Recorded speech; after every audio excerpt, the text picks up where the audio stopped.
Ceci est une présentation de l'outil Excel permettant la création de plans annuels de travail. Nous avons pris un exemple du poste SEI 61 avec différents exemples, circuit de WEM 71, SEI centre d'éclatement aiguillage. Nous avons deux feuilles dans ce fichier Excel. La première feuille est la liste des paramètres. Attention, toute modification de ces listes peut altérer les calculs. Donc nous voyons les équipements possibles avec leur heure de maintenance associée, la liste des périodicités possibles et la liste des tolérances possibles de plus 3 jours à moins 3 jours. Nous avons également au niveau du plan annuel de travail du poste SEI 61 deux paramètres, la date de mise en service du poste, mais également la durée maximale de maintenance par jour qui a été paramétrée, d'ici à 5 heures.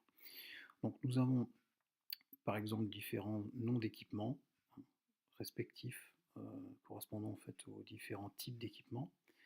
Donc l'exemple que nous avons vu, aiguillage, nous avons une durée de 2 heures en sélectionnant l'aiguillage. Nous pouvons sélectionner en fait ce que nous voulons. Je sélectionne l'aiguillage, automatiquement j'ai mes 2 heures qui apparaissent. En fait, ce sont l'heure qui a été paramétrée ici. Donc j'ai sélectionné une maintenance de 4 mois, voilà, avec un ajustement de 0 jours, donc pas d'ajustement. Donc en lançant la macro, le système va automatiquement calculer les prochaines maintenances pour une période de 2 ans. Donc je lance la macro.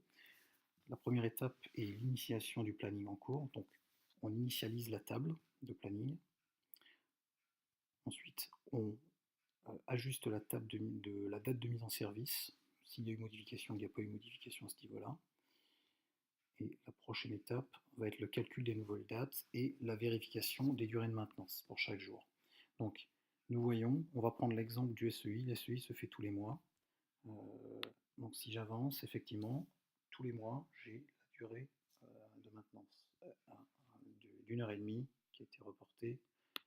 Donc, tous les mois, nous allons voir ça. À 3 mois, nous avons effectivement le centre d'éclatement et le SEI. Donc, 4 mois, nous allons voir l'aiguillage et le SEI. Donc j'avance, jusqu'à ce que je me rends compte que en 1 an, nous avons un conflit, nous avons dépassé les heures maximales de maintenance par jour. Donc pour remédier à ça, je vais je vais reculer la maintenance du SEI à une journée. Et donc comme j'ai apporté modification, je vais mettre à jour les données et la date de maintenance, la première date de maintenance du SEI va changer, va être reculée d'une journée. Donc, la mise à jour se fait. Il faut attendre que le système termine, calcul des nouvelles dates, et effectivement nous voyons que nous avons changé. Et là, nous sommes passés à 5 heures, donc nous sommes toujours nous sommes juste au niveau du maximal, donc c'est acceptable. Voilà.